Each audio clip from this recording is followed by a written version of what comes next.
नमस्कार दोस्तों, आप देख रहे हैं अचीवेस स्टडीज़ और इस वीडियो में आपके लिए 17 मार्च 2023 का करंट अफेयर लेकर आ गया हूं। साथ में हम स्टैटिक जीके और रिलेटेड करंट अफेयर का रिवीजन करते हुए चलेंगे। अगर आप इस चैनल पर पहली बार आए हो तो चैनल को सब्सक्राइब कर लीजिएगा। वीडियो अच्छी लगे तो वीडियो लाइक और शेयर करके ज़रूर जाइएगा। इस वीडियो में आपको स्टैटिक जीके और रिलेटेड करंट अफेयर का जो रिवीजन है वो मोस्ट इम्पॉर्टेंट है, क्योंकि आपको लंबे समय तक करंट अफेयर याद रखना है तो आपको रिवीजन ज़रूर करना पड़ेगा। चलिए स्टार्ट करते हैं वीडियो को लास्ट डे के क्विज से। तो लास्ट डे का क्विज था Nitin Gadkari unveils first methanol run buses in. तो नितिन गडकरी ने मिथेनल से चलने वाली पहली बसों का अनावरण कहाँ किया? तो आंसर था बेंगलुरु में किया। बेंगलुरु कर्नाटका की कैपिटल है, ध्यान रखेंगे। चलिए बात करते हैं आज के पहले क्वेश्चन की। तो आज का पहला क्वेश्चन है joint India Singapore exercise bold Kurukshetra concluded at which city. तो संयुक्त भारत और सिंगापुर का एक अभ्यास है जिसका नाम है बोल्ड कुरुक्षेत्र। इसे किस शहर में संपन्न किया गया, किस शहर में आयोजित किया गया? आंसर होगा इसे आयोजित किया गया जोधपुर राजस्थान में। कहां पर? जोधपुर राजस्थान में। ध्यान रखिएगा, बोल्ड कुरुक्षेत्र किसके बीच में? भारत और सिंगापुर की आर्मी के बीच में ऑर्गेनाइज कराया जाता है। यह 13th नंबर का एडिशन है। याद रखेंगे, जोधपुर मिलिट्री स्टेशन में 6 से 13 मार्च तक इसको ऑर्गेनाइज कराया गया। अगर बात करें इसमें कौन कौन सी आर्मीज पार्टिसिपेट कर रही थी, तो भारत की तरफ से भारत की जो आर्मी है वो पार्टिसिपेट कर रही थी, और सिंगापुर की तरफ से तो सिंगापुर आर्म्ड रेजिमेंट है और आर्म्ड ब्रिगेड है वो पार्टिसिपेट कर रहा था। ठीक, यहाँ पर बात करें जो बोर्ड एक्सरसाइज है उसकी, इसको 2005 से स्टार्ट किया गया था। ये दोनों देशों की जो आर्मीज़ है उनके कॉपरेशन के लिए स्टार्ट की गई कि इन फ्यूचर अगर मान लीजिए कोई भी टेरर एक्टिविटीज़ में साथ काम करना है तो दोनों मिलकर आराम से काम कर सके, क्योंकि एक्सपीरियंस होगा कि दोनों किस तरीके से काम करते हैं और दोनों आपस में मैनेज करेंगे उस चीज़ को, और एक दूसरे की टेक्नोलॉजी से सीखने का अवसर भी इस एक्सरसाइज से दोनों प्राप्त करते हैं। यहाँ पर जो भी रिसेंटली में हमारी एक्सरसाइज या फिर डिफेंस से रिलेटेड क्वेश्चंस बने हैं उनको रिवाइज करते हैं। पहला क्वेश्चन पढ़ लिया। दूसरा, भारत की नेवी है उसने ब्रह्मोस सुपरसोनिक मिसाइल को इंडिजीनियसली टेस्ट किया है। कहाँ पर? अरेबिक सी में। 4th edition joint military exercise Bharat और जापान के बीच में हुई, और 250 एयरबस से और 220 बोइंग से एयर इंडिया के द्वारा टोटल 470 एयरक्राफ्ट का ऑर्डर दिया गया, और ये दुनिया का सबसे बड़ा ऑर्डर है एयरक्राफ्ट का। जॉइंट एक्सरसाइज भारत और इजिप्ट के बीच में हुई है, आर्मी के बीच में साइक्लोन 1। कहाँ पर? जैसलमेर में। वीर गार्जियन एक्सरसाइज भारत और जापान के बीच में हुई, और इसको यायाकुरी एयरबेस जापान में ऑर्गेनाइज कराया गया। राजनाथ सिंह जी ने सियोम ब्रिज का उद्घाटन अरुणाचल प्रदेश में किया। भारत की आर्मी ने 3D प्रिंटेड ड्वेलिंग यूनिट, एक बिल्डिंग है जिसको 3D माध्यम से, नई टेक्नोलॉजी के माध्यम से डेवलप किया गया, और ये पहली बार ऐसा हुआ है अहमदाबाद में से जो भारत की आर्मी है उसको समर्पित किया गया। वहाँ के जो बटालियन है उसको रहने के लिए इस बिल्डिंग को दिया गया। अगला question, SIPRI 2023 report which country will become the world leading arm importer in 2022। तो 2022 में सबसे ज़्यादा आर्म खरीदने में, इंपोर्ट करने में कौन सी कंट्री आगे रही है? तो आंसर यहाँ पर होगा, इसमें भारत सबसे आगे रही है। तो भारतीय जो फोर्सेस हैं उन्होंने सबसे ज़्यादा अपने आर्म को परचेज किया है अकॉर्डिंग टू सिप्री की रिपोर्ट। सिप्री ने 2023 में जो रिपोर्ट जारी की उसके अकॉर्डिंग भारत दुनिया का लार्जेस्ट आर्म इंपोर्टर कंट्री बनकर उभरा है। अगर बात करें भारत तो इंपोर्ट कर रहा है सबसे ज़्यादा। किससे कर रहा है इंपोर्ट? तो भारत सबसे ज़्यादा रशिया से इंपोर्ट करता है। लेकिन अगर बात करें कि दुनिया में सबसे ज़्यादा एक्सपोर्ट कौन करता है, मतलब सबसे ज़्यादा बेचता कौन है हथियारों को, तो यूएस सबसे ज़्यादा एक्सपोर्ट करता है, लगभग 40% दुनिया के हथियार बेचता है। रशिया दूसरे नंबर पर है और फ्रांस तीसरे नंबर पर है जो सबसे ज़्यादा एक्सपोर्ट करता है हथियारों का। ध्यान रखेंगे, पूछा जा सकता है। सिप्री सिप्री की फुल फॉर्म की बात करें तो Stockholm International Peace Research Institute इसकी फुल फॉर्म है। नॉन प्रॉफिट रिसर्च इंस्टीट्यूट है। ये कोशिश करती है कि अब दुनिया कितना पैसा आर्म में खर्च कर रही है, हथियारों में खर्च कर रही है, उसकी रिपोर्ट तैयार करती है। यहाँ पर बात करें तो इसको इस्टेब्लिश 1966 में किया गया था। टेग एलेंडर और एल्वा मेरिडल के द्वारा। यहाँ पर इसके चेयरमैन है स्टीफन लॉफवेन और डायरेक्टर है डैन स्मिथ। हेडक्वार्टर इनका सोलना में अवेलेबल है। आगे बात करें तो जो भी रिसेंटली में रैंक और रिपोर्ट से रिलेटेड क्वेश्चंस बने हैं उनको रिवाइज करते हैं। पहला क्वेश्चन पढ़ लिया। दूसरा, स्विस फर्म IQ एयर के द्वारा भारत की 39 सिटीज़ को टॉप 50 में रखा गया और total ranking wise polluted country में भारत 8वें पोजीशन पर रहा है। भारत की 108 रैंक रही है किसमें, तो ग्लोबली इलेक्टोरल डेमोक्रेसी में। मुंबई, जो कि मुंबई का वड़ा पाव एक स्ट्रीट फूड है, ये सैंडविच की लिस्ट में 13th नंबर पर रहा। Bharat IQ system 10th rank पर रहा भारत किसमें, तो ग्लोबल क्वालिटी इंफ्रास्ट्रक्चर इंडेक्स में। डिफेंस मिनिस्ट्री ने सबसे ज़्यादा MSME सेलर से प्रोक्योरमेंट खरीदे हैं। मुकेश अंबानी नंबर 1 पोजीशन पर और दूसरे नंबर पर रहे दुनिया में किसमें, ब्रांड गार्डनशिप इंडेक्स में।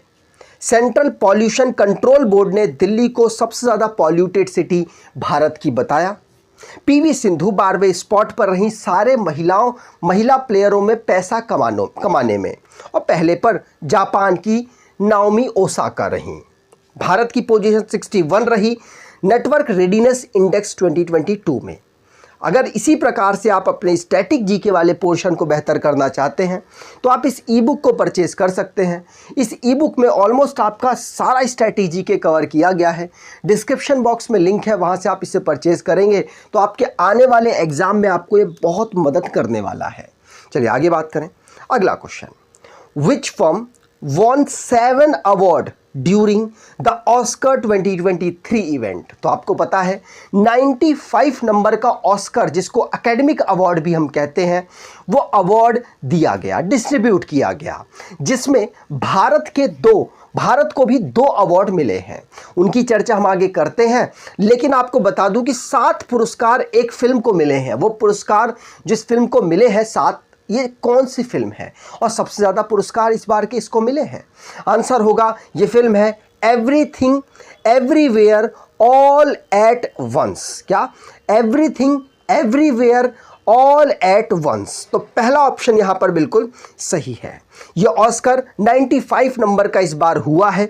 ध्यान रखेंगे कौन कौन से अवार्ड मिले। तो मैं आपको पहले बता दूं, भारत को एक अवार्ड मिला जो कि बहुत चर्चाओं में रहा, नाटू नाटू सॉन्ग RRR का, जो कि बेस्ट ओरिजिनल सॉन्ग के रूप में इसको अवार्ड यहां पर मिला। इसी प्रकार से गोल्डन ग्लोब में भी इसको बेस्ट ओरिजिनल सॉन्ग का दर्जा मिला था। दोनों ध्यान रखिएगा।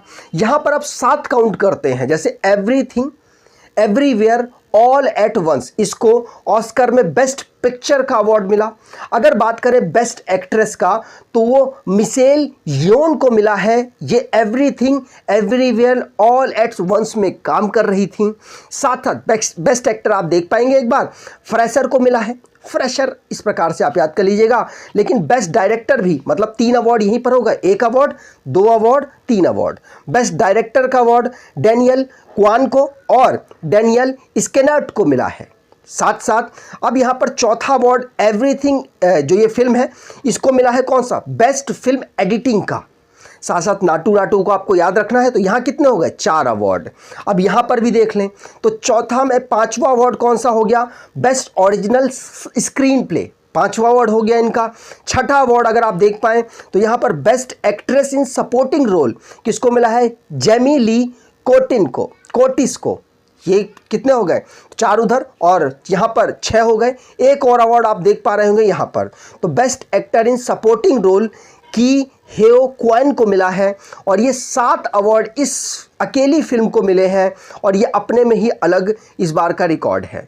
यहाँ पर अगर बात करें भारत को एक तो नाटू नाटू के लिए मिला, दूसरा कौन सा ऑस्कर मिला है? तो आप यहाँ पर देख पाएंगे द एलिफेंट विस्पर, ये फिल्म है जिसको ये बेस्ट डॉक्यूमेंट्री शॉर्ट फिल्म है जिसको इसमें ऑस्कर का अवार्ड मिला है। तो ध्यान रखिएगा, भारत को 2 अवार्ड, और ये जो फिल्म है everything everywhere all at Once, इसको 7 अवार्ड इस बार मिले हैं और सबसे ज़्यादा हैं इस बार के। ठीक, अगला question, national immunization day observed on, तो नेशनल इम्यूनाइजेशन राष्ट्रीय टीकाकरण दिवस कब मनाया जाता है? आंसर होगा 16 मार्च। 16 मार्च को हम हर साल नेशनल इम्यूनाइजेशन डे ऑब्जर्व करते हैं।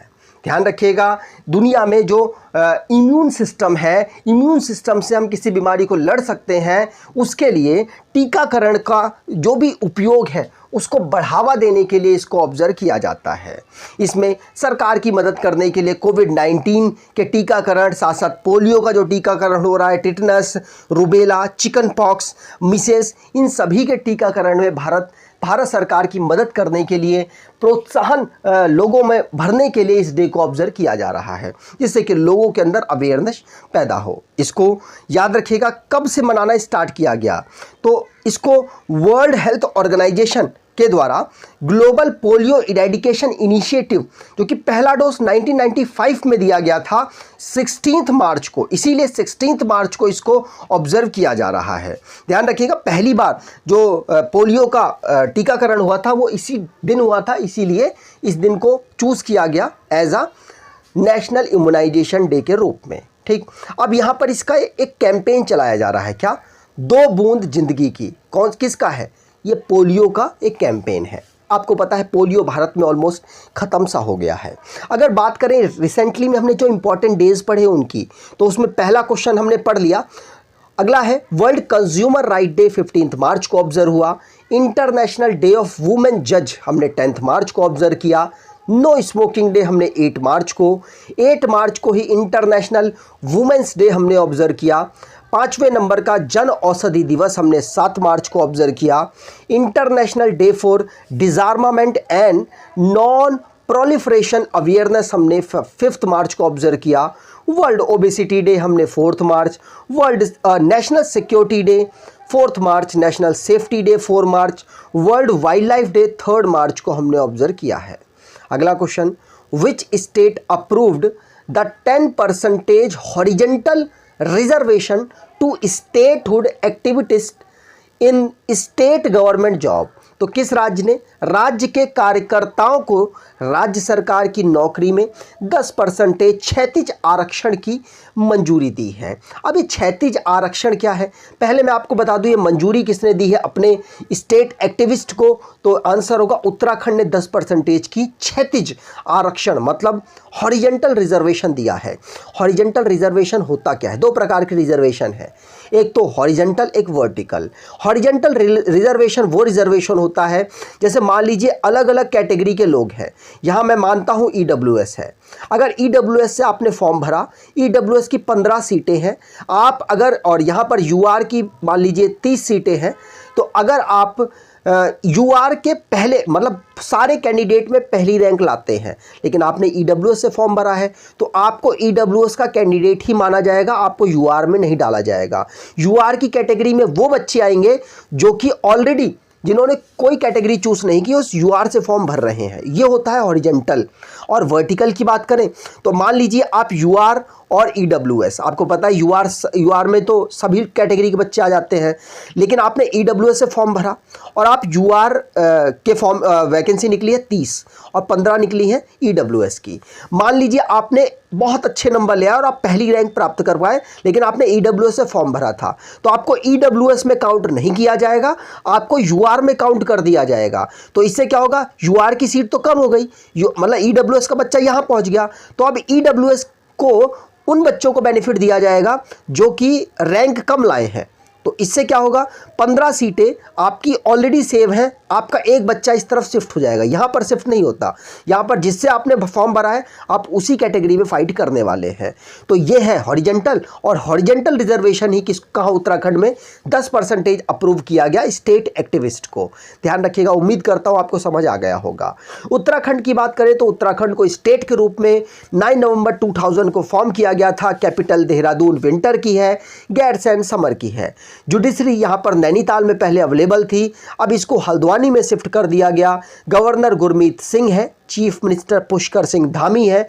यूनिकैमरल यहाँ की लेजिस्लेचर असेंबली है जहाँ पर 70 सीट्स है। राज्यसभा में 3 सीट्स, लोकसभा में 5 सीट यहाँ पर अवेलेबल है।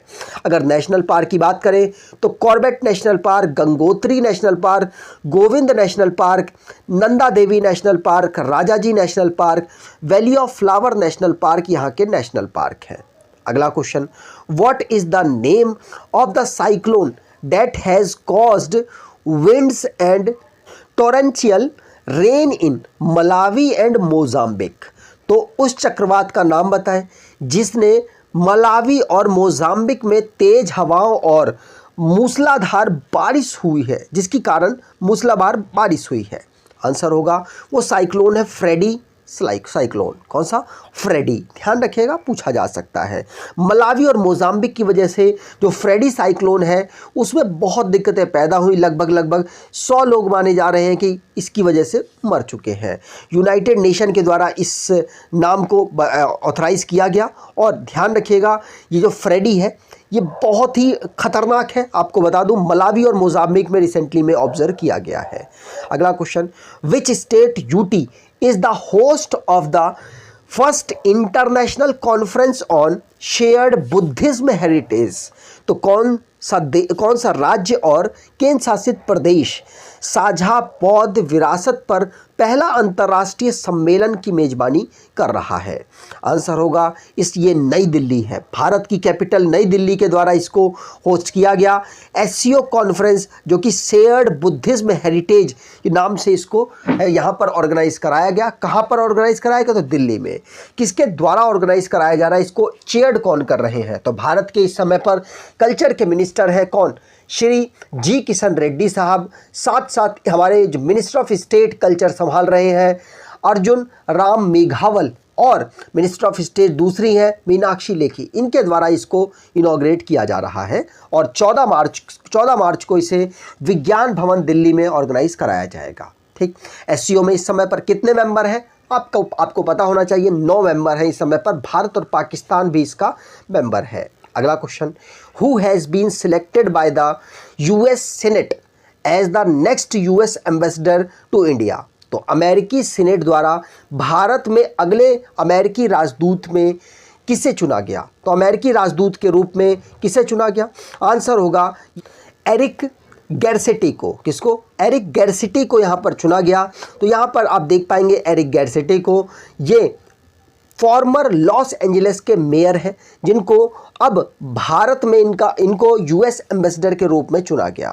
ध्यान रखिएगा, पूछा जा सकता है। अगला question, India and the world bank have signed an agreement for the construction of the green national highway corridor project in how many state?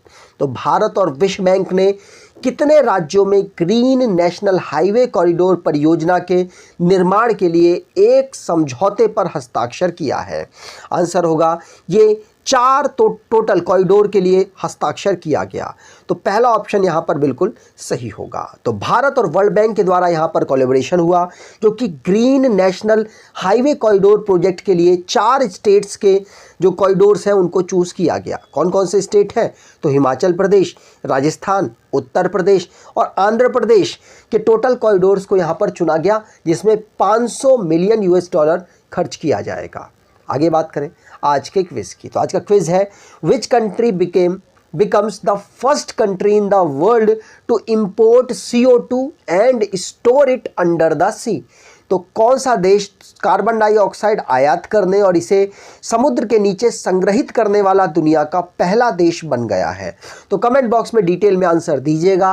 अगर आपको ये वीडियो अच्छी लगी है तो आपसे अनुरोध करूंगा वीडियो को लाइक कर दीजिएगा, चैनल को सब्सक्राइब कर लीजिएगा और एटलीस्ट अपने कुछ दोस्तों तक वीडियो को शेयर ज़रूर कीजिएगा। धन्यवाद।